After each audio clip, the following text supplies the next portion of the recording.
You thought the rain, crowds and family meltdowns were all you needed to worry about for your upcoming trip to Disneyland Paris? Well, think again. And most shockingly, these things are less to do with Disneyland Paris.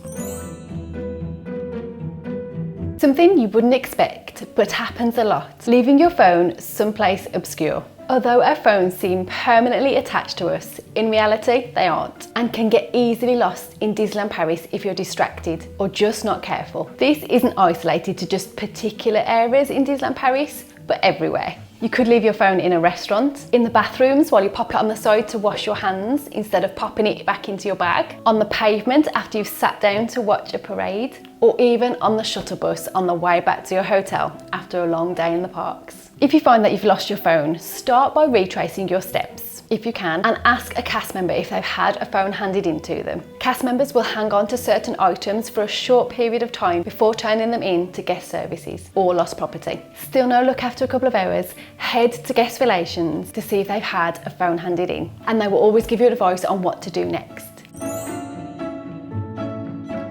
Next up, wardrobe malfunctions. I don't mean something small like dropping chocolate down your top. I mean big catastrophes that can bring your day to a screeching halt, like the sole of your trainer coming away or a ripped seam in a rather revealing place. Firstly, ask a close cast member if they're able to help. They more than likely won't be able to help you, but could assist if they can. Or you could head to your closest gift shop and buy an item of clothing to replace that other item, but this is going to cost you. To avoid any emergency situation like this, just carry some spare clothes or shoes with you in your bag. You know, the ones that you're going to carry in case you get wet or cold or too hot. An extra pair of socks or flip-flops really don't take up much room in your bag, just in case you were ever to have a shoe malfunction.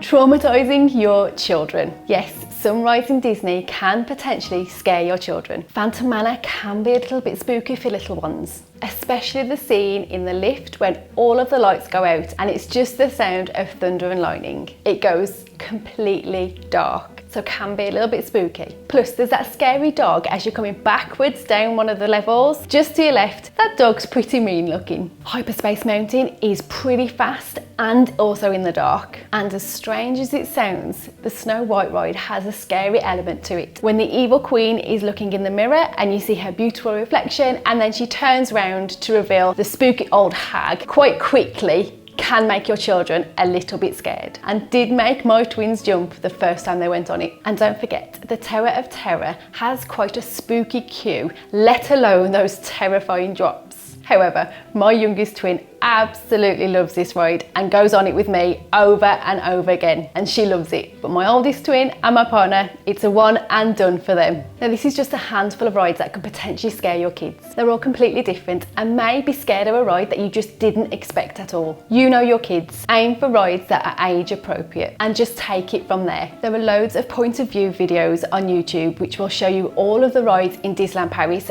and show you exactly what is on that ride. And this will allow you to check out each ride with your child before you go.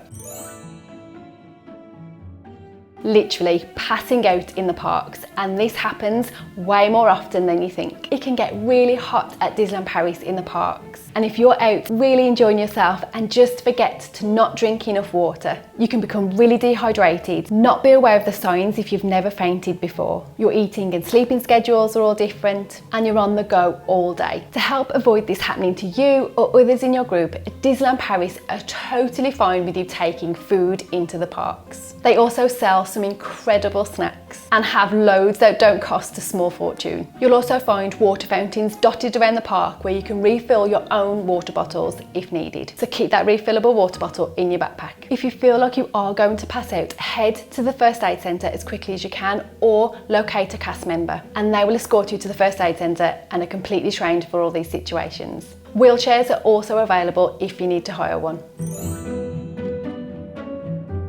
Don't neglect your mobile orders. Take a minute to understand exactly how it works on the Disneyland Paris app so that you don't miss out on your mobile orders. When you make a mobile order on the Disneyland Paris app, you'll be asked to select a time slot. That isn't the time that your food will be ready to collect. That is the time that you need to arrive at the restaurant. However, once you arrive at the quick service restaurant, don't forget to click the I'm here button. Only once you click that button will they then start to prep your food. But don't panic if you don't. Just go to your closest cast member and let them know and they'll sort it out for you.